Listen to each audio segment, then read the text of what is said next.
নমস্কার, স্বামী টক্স উইথ সুদীপ চ্যানেলে আপনাদের সকলকে স্বাগত। পারিবারিক বা সার্বজনীন দুর্গাপুজো করা ততটা কঠিন নয়, ততটা কঠিন পরাধীন ভারতবর্ষে রাজবন্দী হয়ে থেকেও জেলের ভিতরেই দুর্গাপুজোর আয়োজন করা। অসাধ্য এই কাজটি যিনি করেছিলেন তার নাম সুভাষচন্দ্র বসু। একবার নয়, এই কাজ তিনি দুবার করেছিলেন। একবার রেঙ্গুনে মান্দালয় জেলে, আর দ্বিতীয়বার কলকাতার বুকে প্রেসিডেন্সি জেলে। আর কয়েকদিন পরেই মা আসবেন এই পৃথিবীর বুকে। তার আগেই স্বামী টক্স উইথ সুদীপ চ্যানেলের এই বিশেষ পর্ব। সুভাষচন্দ্র বসু তখন কলকাতা কর্পোরেশনের মুখ্য প্রশাসক। চরম ব্যস্ততায় দিন কাটছে তার। একদিকে কাজের চাপ, তার পাশাপাশি ইংরেজরা তাকে সন্দেহ করছেন কোনো বৈপ্লবিক কর্মকাণ্ড ঘটিয়ে দেবেন না তো সুভাষবাবু। এরকমই একটা সময় 1924 সালের 25 অক্টোবর ভোরবেলায় তার ঘুম ভাঙিয়ে ইংরেজ সরকার তাকে গ্রেপ্তার করলো 3 আইন। এই আইনের বলে 3 আইন কি? এই আইন হচ্ছে 1818 সালে ইস্ট ইন্ডিয়া কোম্পানি বাংলা প্রেসিডেন্সির জন্য এই আইন প্রচলন করে। পরবর্তীকালে এই আইন আরও 2 প্রেসিডেন্সি বোম্বাই এবং মাদ্রাজ প্রেসিডেন্সিতেও চালু হয়। এই আইনে বলা হচ্ছে ইংরেজ সরকার চাইলে যে কোনো ব্যক্তিকে যখন খুশি গ্রেপ্তার করতে পারে। শুধুমাত্র সন্দেহের বশেই এই গ্রেপ্তারি চলতে পারে এবং অনির্দিষ্ট কালের জন্য ইংরেজ সরকার রাখতে পারে সেই ব্যক্তিকে তাদের কারাগারে। সুতরাং সুভাষচন্দ্র বসু বৈপ্লবিক কর্মকাণ্ডে জড়িয়ে রয়েছেন এমন একটি ধারণা করে তাকে গ্রেপ্তার করা হলো।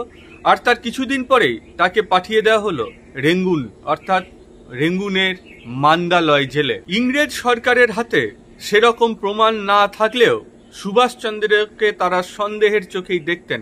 ফলে তাদের সবসময় আশঙ্কা থাকতো এই বুঝি সুভাষবাবু নতুন কিছু বৈপ্লবিক কর্মকাণ্ড ঘটিয়ে দেবেন। যাই হোক, এই মান্দালয় জেলে গিয়েই সুভাষচন্দ্র প্রথমবার কারাগারের মধ্যে দুর্গাপুজোর আয়োজন করলেন। কিভাবে সেই আয়োজন হলো তা আপনাদের পুঙ্খানুপুঙ্খভাবে জানাচ্ছি। মান্দালয় জেল থেকে বাংলার চিফ সেক্রেটারিকে চিঠি লিখলেন সুভাষচন্দ্র। লিখলেন, আশা করি আপনি জ্ঞাত আছেন যে আগামী 24 সেপ্টেম্বর দুর্গাপুজো শুরু হচ্ছে। এই উৎসবটি হিন্দুরা, বিশেষ করে বাংলাদেশের সব হিন্দু উদযাপন করে। সারা বছরের পূজা অনুষ্ঠানের মধ্যে এটি হলো সবচেয়ে বড়। এই উৎসবটি 5 দিন ধরে চলে এবং অনুষ্ঠানের ক্রিয়াকর্ম এত ব্যাপক যে আগে থেকে প্রস্তুতি নেওয়া দরকার হয়ে পড়ে। এই পূজা অনুষ্ঠানটি এখানে অর্থাৎ মান্দালয় জেলে করব বলে মনস্থ করেছি। সুতরাং এ ব্যাপারে বিশেষ ব্যবস্থা নেওয়ার অনুরোধ জানাচ্ছি। এই উৎসব খাতে টাকা প্রয়োজন, সরকারি অনুদান হিসেবে ওই অর্থ দেওয়ার অনুরোধ জানাচ্ছি। বাংলা সরকারের চিফ সেক্রেটারির কাছে উত্তর আসার আগেই দুর্গাপুজোর সময় চলে এলো। সুভাষচন্দ্র তখন বাধ্য হয়ে স্থানীয় প্রশাসন অর্থাৎ জেলের সুপার মেজর ফিন্ডেলের দ্বারস্থ হলেন। মেজর ফিন্ডেল এই মানুষটি ছিলেন সুভাষচন্দ্রের প্রতি সহানুভূতিশীল এবং সমদর্শী। তিনি দেখলেন জেলে যে সমস্ত খ্রিস্টান বন্দীরা থাকেন তাদের উৎসবের জন্য অর্থ এবং অনুমতি দুই দেওয়া হয়। সেই সরল বিশ্বাসেই তিনি সুভাষচন্দ্রকেও উৎসবের জন্য অনুমতি এবং অর্থ দিলেন। তিনি ভাবলেন খ্রিস্টান বন্দীদের দেওয়া হয় বলে এই বিষয়ে ঊর্ধ্বতন কর্তৃপক্ষের কাছ থেকে অনুমতি পেতে কোনো অসুবিধা হবে না। মেজর ফিন্ডেলের অনুমতি পেয়ে সুভাষচন্দ্র শুরু করলেন দুর্গাপুজোর আয়োজন। শেষ পর্যন্ত মান্দালয় জেলে মায়ের পদার্পণ হলো। সুভাষচন্দ্রের নেতৃত্বে মান্দালয় জেলে এই প্রথমবার দুর্গাপুজো অনুষ্ঠিত হচ্ছে। মান্দালয় জেলে অনুষ্ঠিত হওয়া এই দুর্গাপুজোর খবর প্রকাশ পেল সংবাদপত্রে। আর তারপরেই আনন্দের সাথে সাথে তৈরি হলো উদ্বেগের পরিস্থিতি। পুজো শেষ হওয়ার পর খবর এলো ঊর্ধ্বতন কর্তৃপক্ষ সুভাষচন্দ্রের দুর্গাপুজো করার আবেদন মঞ্জুর করেনি। শুধু তাই নয়, সুভাষচন্দ্রকে পুজোর অনুমতি দেওয়ার অপরাধে মেজর ফিন্ডেলকে জরিমানা করা হলো। প্রশাসনিকভাবে ভৎসনাও করা হলো তাকে, এবং মেজর ফিন্ডেল যে 500 টাকা দিয়েছিলেন সেই টাকা অবিলম্বে রাজকোষে ফেরত দেওয়ার আদেশ দেওয়া হলো। সরকারের এই আদেশের খবর পেয়ে সুভাষচন্দ্র বসলেন অনশনে।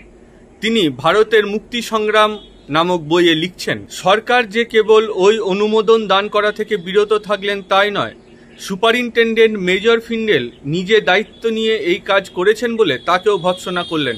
ফলে আমরা সরকারকে জানালাম যে তারা যেন তাদের সিদ্ধান্ত পুনর্বিবেচনা করেন, অন্যথায় আমরা অনশন ধর্মঘট চালাতে বাধ্য থাকব। অনশন ধর্মঘট সুভাষ চালালেন। তারপর প্রত্যাশিত সেই ফলাফল, ইংরেজ পিছু হাঁটল। 15 দিন অনশনের পর সরকার দাবি মেনে নিলেন। সরকার এই আদেশ প্রচার করলেন যে আমরা যে অর্থ প্রদান করেছি তা মঞ্জুর করা হলো এবং ভবিষ্যতে ধর্মীয় স্বাধীনতায় হস্তক্ষেপ করা হবে না। এর কিছুকাল পরের ঘটনা, 1939 সালের 1 সেপ্টেম্বর ইউরোপে তখন শুরু হয়েছে দ্বিতীয় বিশ্বযুদ্ধ। সুভাষচন্দ্র এই সময়টিকে একটি মোক্ষম সুযোগ হিসেবে দেখলেন।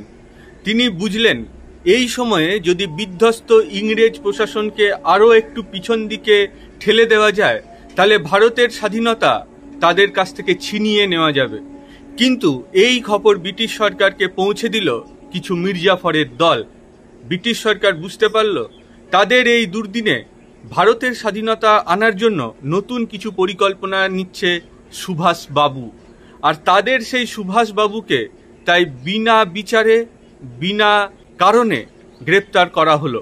সুভাষচন্দ্র বসুকে এবার নিয়ে যাওয়া হলো প্রেসিডেন্সি জেল। তবে উল্লেখ্য, এটাই তার শেষ কারাবাস। এখানেও তিনি দুর্গাপুজোর আয়োজন করলেন, তবে এবার আর মান্দালয়ের মতো পরিস্থিতি হলো না। 1925 সালে মান্দালয়ে দুর্গাপুজোর আয়োজনের জন্য অনুমতি এবং অর্থ প্রদানের জন্য মেজর ফিন্ডেলকে ব্রিটিশ সরকার ভৎসনা করেছিল এবং যে টাকা দেওয়া হয়েছিল তা আবার রাজকোষে ফিরিয়ে দেওয়ার আদেশ দেওয়া হয়েছিল। কিন্তু 1925 থেকে 1940 এই সময়ের মধ্যে ব্রিটিশ সরকারের কি অদ্ভুত পরিবর্তন।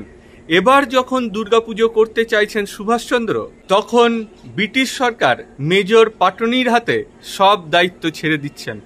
কথায় বলে, ইংরেজ শরিখা দাতা নেহি, লাঠা বগেরা দেতা নেহি। সুভাষচন্দ্র বসু এই নামটাই ছিল ইংরেজদের কাছে একটা আতঙ্ক। দুর্গাপুজো করার পাশাপাশি তার তীক্ষ্ণ নজর ছিল ইউরোপে দ্বিতীয় বিশ্বযুদ্ধের কি খবর। যখন তিনি শুনতে পাচ্ছেন যে জার্মান বাহিনীর হাতে ইংরেজ বাহিনী পর্যুদস্ত হচ্ছে, তখন তার বারবার ইচ্ছে হচ্ছে যে এই সুযোগে ব্রিটিশ সরকারকে চাপ দিয়ে ভারতের স্বাধীনতাটা ছিনিয়ে নিই। কিন্তু সেই সময় কিছু অহিংসপন্থী নেতার জন্য এটা সম্ভব হয়নি। যাই হোক, নানা চাপে পড়ে 1940 সালের 5 ডিসেম্বর সরকার তাকে মুক্তি দিতে বাধ্য হলো। শর্ত রইল তাকে গৃহবন্দী থাকতে হবে।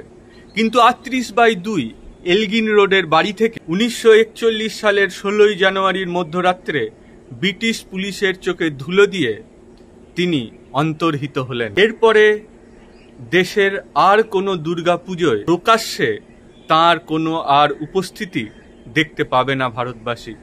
সুতরাং প্রেসিডেন্সি জেলের সেই দুর্গাপুজোর মধ্যেই তিনি তার সহবন্দী এবং দেশবাসীকে চিরবিদায় জানিয়েছিলেন। কেমন লাগলো এই ভিডিও অবশ্যই জানান কমেন্ট বক্সে। আমাদের চ্যানেলটি সাবস্ক্রাইব করার অনুরোধ থাকলো, আর কমেন্ট বক্সে অবশ্যই লিখুন জয় হিন্দ, জয় নেতাজি, জয় মা দুর্গা।